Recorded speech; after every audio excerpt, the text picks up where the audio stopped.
All right, so we're in here. I'm gonna let the video upload quickly.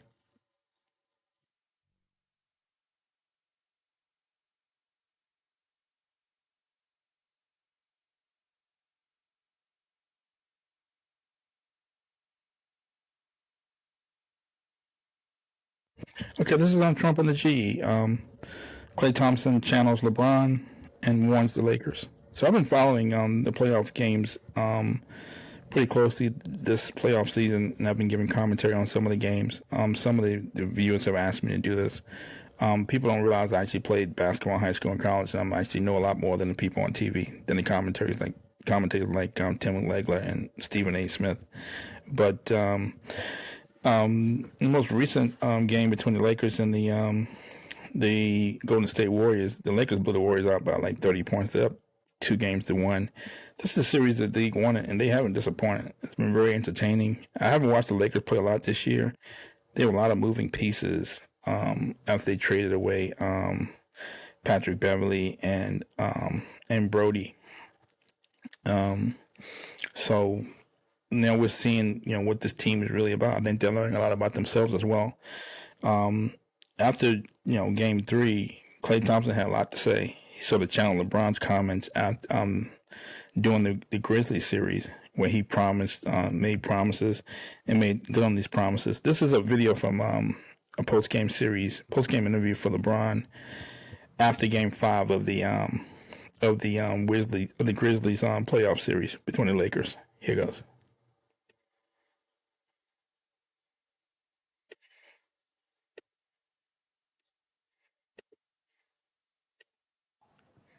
The way these first 5 games are going, LeBron, it just seems like if AD has a strong offensive night, you might not, and vice versa. If you do, he hasn't. Is that coincidental? Has that been from the Grizzlies, their defensive schemes? Do you explain that at all? No, we just haven't put together 2 performances together, but we still have put 3 team efforts together to be up 3-2. And that's what's most important. It's not about what AD and myself are doing. It's about how we can win basketball games. And tonight I was shit, and I'll be better in Game 6. When they went on the 26-2 run late third.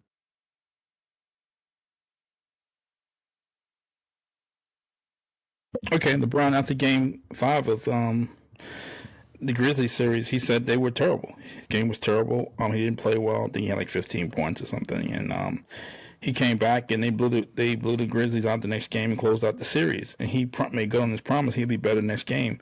And after that game, Dylan Brooks was still talking smack. He was talking smack after Game 2 after they beat the Lakers. He called LeBron James old. He said, "I don't respect anybody who can't give me 40." And LeBron responded with 20 points and 20 plus rebounds, 20 rebounds. So he gave Dylan Brooks 40. They closed him out in Game 6, just like he sort of alluded to, and they moved on to the Golden State Warriors. Game 1 of the Golden State Warriors series, they shot a lot of free throws. They imposed their will on Golden State, and they used their size inside. They shot a lot of free throws. They intimidated inside. It made it hard for the Warriors to score inside. The Warriors shot like 50 free throws. Excuse me, 53 pointers. Came out to the Warriors, but the Lakers prevailed in Game 2. They blew the Golden State Warriors blew the Lakers out, where Anthony Davis didn't really play that well. And then Game 3, they responded again. They blew Golden State out. Here's the stat sheet right here for Game 3. They won by like 30 points, and Klay and Steph did what they do. Klay had 23 points. Steph had 23 points. Klay had 15 points on 5 of 14 shooting. Anthony Davis had 25 points and 13 rebounds, so he responded in a big way. LeBron had 21 points, 8 assists, 8 rebounds. D'Angelo Russell had 21 points. Then the bench, they had Schroeder with 12 points, Lonnie Walker with 12 points. So Lonnie Walker got a chance to play a lot. But there was still a free throw disparity. The Golden State Warriors were 12 of 17. The Lakers were 28 of 37. So they shot over like around 76% from the free throw line, which is pretty good. The Warriors were 13 of 44 from 3, and the Lakers were 15 of 31 from 3. So the Lakers outshot the Warriors from 3-point range, which is unusual. I don't expect that to happen going forward, but This was Clay's response in the post game interview. He promised he would get better. So here's his response. So to challenge LeBron's comments during the Grizzlies series.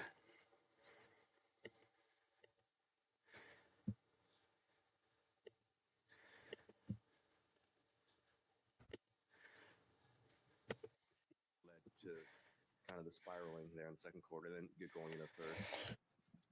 I think the turnovers and our fouling, and that's on me. Playoff career high, 6 turnovers. It's inexcusable. So Monday I'll be better, more sure with the ball, make better decisions, and can't send them live as much as we did. 37 times, way too many. So Monday, those would be points of emphasis for us: is being sure with the ball and limiting our turnovers or not fouling. Were you getting kind of drawn into different kind of angles with some of those turnovers? What do you think? No, I just think I just made errant passes, and yeah, it was that simple. I just wasn't making the sharp, crisp pass like I'm used to, and I'll watch the film and I'll respond, and I'll play much better Monday. So there you hear him say, he's going to cut down the turnovers. He's going to watch the film. He's going to play much better Monday. So he channeled LeBron James' comments during the Grizzlies series. But he spoke as if the Lakers didn't have any hand in his poor play in Game 3. And the Lakers can't do anything to stop him from playing well in Game 4. So it's almost like he can just will himself to better play, as if the Lakers aren't putting up much resistance. I think it's just going to be the same old. I think it's going to be, we know what Steph and Klay are going to do. They're going to shoot a lot of 3-pointers. But they're probably going to score 50 points between them. For the Lakers, I think AD is going to play well. I think LeBron's going to play well. But it comes down to how the other guys play. For instance, DiVincenzo, Jordan Poole, Gary Payton II, J. Michael Green. Do they have big games? That's going to make the difference. And for the Lakers, there's D'Angelo Russell, Jared Vanderbilt, Hachimura, Schroeder, Lonnie Walker. Who knew Lonnie Walker was going to have a big game in Game 3? So how well do they play? Then secondly, I think the Warriors they're already crying about the fouls. They're already crying about the fouls. They cry all the time. They flop they flop all the time. When they're not flopping, they're crying. When they're not crying, they're flopping. So they're crying about the fouls already, about the free throw disparity. One thing I would say is that I thought that some of those calls against Draymond Green, those blocking fouls, were questionable. I thought there would have been very good no calls. I don't think either player gained an advantage against Anthony Davis. It's 2 calls I saw where Anthony Davis tried to drive to the rim.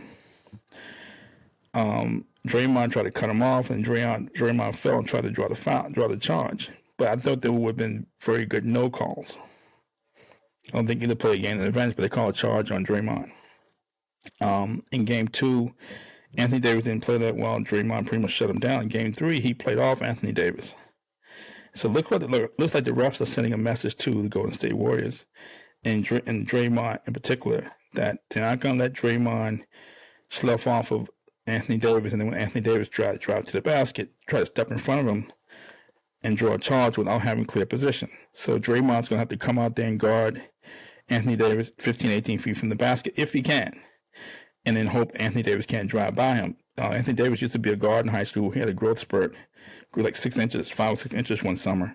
So he has guard skills for a big man. He can put the ball on the floor. So that's going to be a matchup to watch, because if he comes out 15, 18 feet to try to guard Anthony Davis in space, Davis can probably drive past him. If he plays off Anthony Davis and try to make Anthony Davis shoot the jump shot, we could see a replay of Game 2. But it looks like Anthony Davis is forcing the issue and making and closing the distance and making Draymond move his feet and making Draymond try to stop the drive. And it didn't work in Game 3. So that's the narrative, I think.